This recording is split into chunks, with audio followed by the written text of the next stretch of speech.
एक रात की दुल्हन। किसी जमाने में पाटलिपुत्र के एक छोटे से गांव में एक बूढ़ी और उसकी खूबसूरत पोती देविका रहती थी।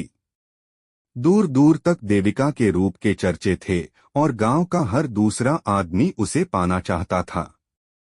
उसके रूप और जवानी से खेलना चाहते थे, पर कोई भी देविका से शादी नहीं करना चाहता था क्योंकि वो नीची जाति की थी। आए दिन कोई न कोई उसकी मजबूरी का फायदा उठाकर उसे हमबिस्तर करने की नापाक कोशिश करता, पर आज तक कोई कामयाब नहीं हो पाया। फूल सी देविका रोज अपनी आबरू इन भूखे लोगों से बचाए अपनी और अपनी दादी का भरण पोषण करती। वो रोज जंगली बेर चुनती और उसे बाजार में बेचने जाती। देविका को अपनी खूबसूरती का बस इतना फायदा मिलता कि लोग फल खरीदने के बहाने आते और अपनी गंदी निगाहों से रोज उसका दीदार करते, पर साथ ही साथ फल भी खरीद लेते। बस इसी तरह देविका और उसकी दादी का जीवन चल रहा था।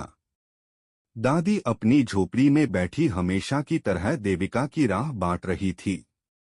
तभी देविका आ गई। कारी, इतना देर कहाँ लगा दिया? उदादी आ कुछ ज्यादा ही काम था और हमरी फिकर न किया कर।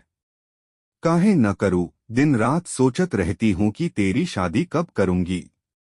ये सारे गांव वाले राह देख रहे हैं कि मैं कब मरूं और वो कब तुझे नोच खाए। उदादी इतना मत सोच, अभी तू और 100 साल जिएगी।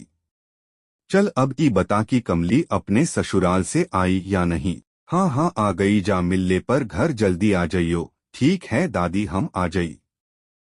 कमली के घर। और कमली कैसी है? अरे देविका तू आ जा, हम तोहरे याद कर रही थी। हाँ हाँ मैं आती हूँ, पर ई तो बता कि जीजा जी ने इतने दिन तक आने क्यों नहीं दिया। जा धत देविका, हम नहीं बताएगी। बोलो न क्या किया जीजा जी ने। दोनों मुस्कुराने लगी और कुछ देर बाद डॉट। तेरे जीजा बड़े जानवर है, पहले तो 2 मटके तारी पी गए और फिर नशे में पूरी तरह पागल होकर मेरे सारे कपड़े फाड़ दिए, फिर अपने होठों की शराब मेरे होठों पर उतार दी और मैं कुछ नहीं कर पाई। रात भर वो मुआ कुश्ती करता रहा और मेरा बदन टूटता रहा। जब सुबह हुई तो न मैं होश में थी न वो। कई दिनों तक तो मैं सांस भी नहीं ले पाई, पर जैसे ही पिताजी मुझे लेने आए मैं फौरन वहां से भाग आई। वो मुआ तो मुझे आने ही नहीं दे रहा था। मैं ही जानती हूँ कि मैं कैसे उस मुए के हाथों से बची। ये सब सुनकर देविका हंसने लगी। डॉट। तू हंस रही है? जब तेरी शादी होगी तो तब तुझे अपनी दादी न याद आई तो मेरा नाम बदल दियो। बातें कई घंटों तक यूं ही चलती रही और फिर देविका कमली से विदा लेकर घर आ गई। डॉट। उस रात देविका ने खाना बनाया और जो भी रुखा सुखा था खाकर दोनों सो गए।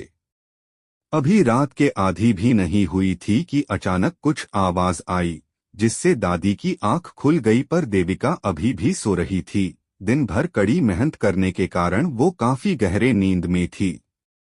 दादी उठी और दिया उठाकर इधर उधर देखने लगी।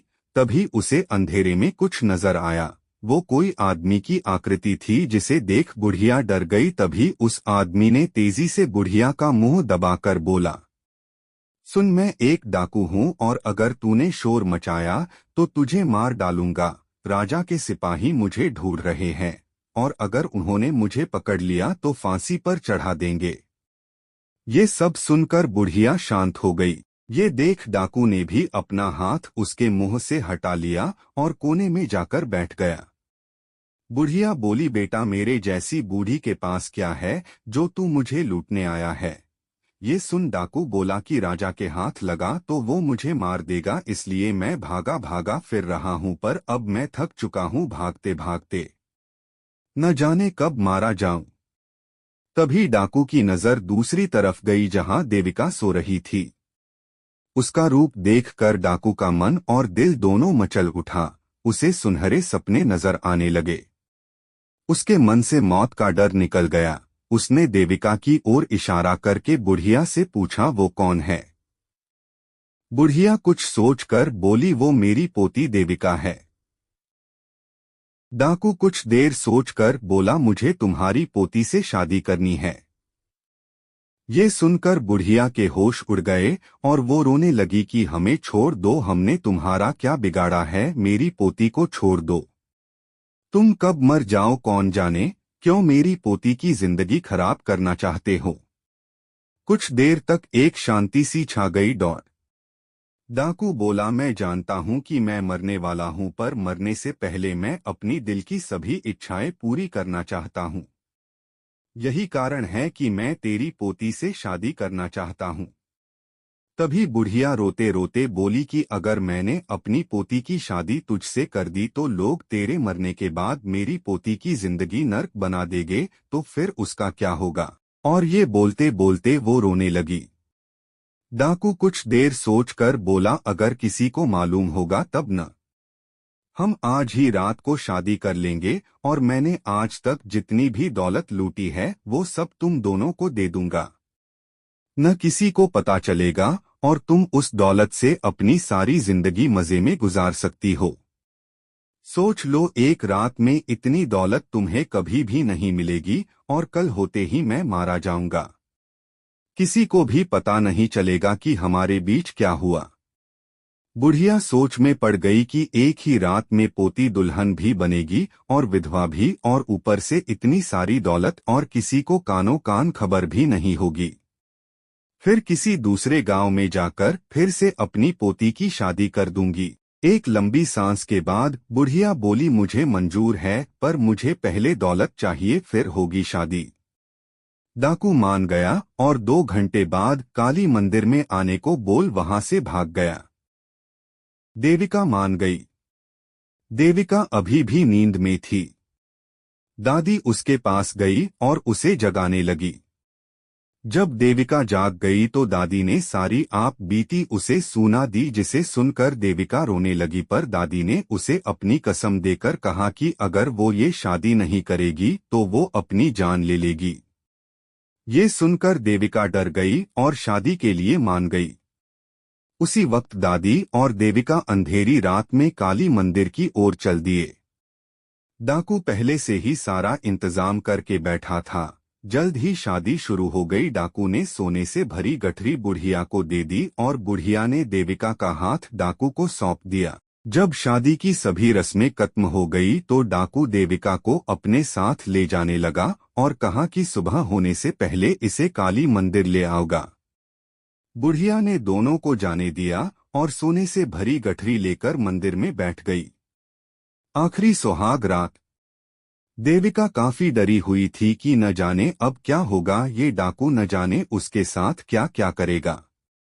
देविका सोच ही रही थी कि दोनों एक खंडर के सामने आ गए। डाकू ने घास का बिस्तर बना दिया और लकड़ियां इकट्ठी करके आग जला दी और देविका को घोड़े पर से उठाकर घास पर फेंक दिया और उसकी और ललचाई नजरों से देखने लगा। उसने पहले देविका के पैर पकड़ लिए और उन्हें चूमने लगा। तभी देविका बोली कि आज हमारी सुहाग रात है और मैंने आपको दूध भी नहीं पिलाया।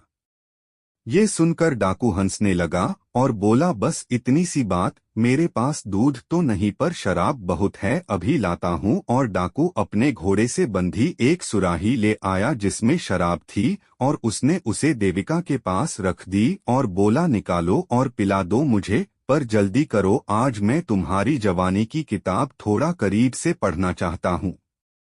देविका बोली, अभी तो रात लंबी और जवान है तो इतनी जल्दी क्यों, लो ये पी लो। देविका डाकू को शराब पिलाती रही और डाकू पीता रहा। जब शराब खत्म हो गई तो डाकू पूरी तरह पागल सा हो गया और देविका पर किसी भूखे शेर की तरह झपटा, पर देविका वहां से हट गई, जिससे डाकू को गुस्सा आ गया और वो देविका से जबरदस्ती करने लगा।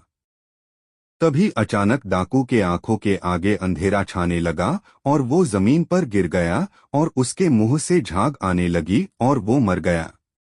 देविका ने उसकी लाश को उठाकर घोड़े पर डाला और काली मंदिर की ओर चल दी। खूनी कौन? जल्द ही देविका मंदिर पहुंच गई जहां दादी उसका इंतजार कर रही थी। दादी समझ गई थी कि उसकी चाल कामयाब हो गई थी और जो जहर उसने देविका को दिया था वो उसने उस डाकू को पिला दिया। जल्द ही सुबह हो गई और मंदिर में लोग आने लगे, पर जब सबकी नजर डाकू की लाश पर गई तो पूरे गांव में खबर फैल गई कि डाकू की लाश मंदिर में पाई गई है। उस लाश को देखने के लिए राजा स्वयं आते हैं और पूछते हैं कि इसे किसने मारा है, तो कोई जवाब नहीं मिलता है। तभी भीड़ में से एक आवाज आती है, महाराज मेरी पोती ने। ये सुनकर सभी गांव वाले हैरान हो जाते हैं। राजा उन दोनों को आगे बुलाते हैं और सारा हाल बयान करने को कहते हैं। तो बुढ़िया बोलती है, महाराज मैं और मेरी पोती सुबह मंदिर में आए तो इस डाकू ने हम पर हमला कर दिया, पर मेरी पोती डरी नहीं और मां काली का त्रिशूल लेकर इसके सीने में उतार दिया। ये सुनकर राजा बहुत खुश हुए और देविका को बधाई दी, साथ ही साथ उससे विवाह का प्रस्ताव भी रखा जिसे देविका ने स्वीकार कर लिया। जल्द ही देविका की शादी राजा से हो गई और वो खुशी खुशी अपनी दादी के साथ रहने लगी। किसी को कभी पता नहीं चला कि उस रात क्या हुआ। ये राज तो सिर्फ वो एक रात की दुल्हन ही जानती थी।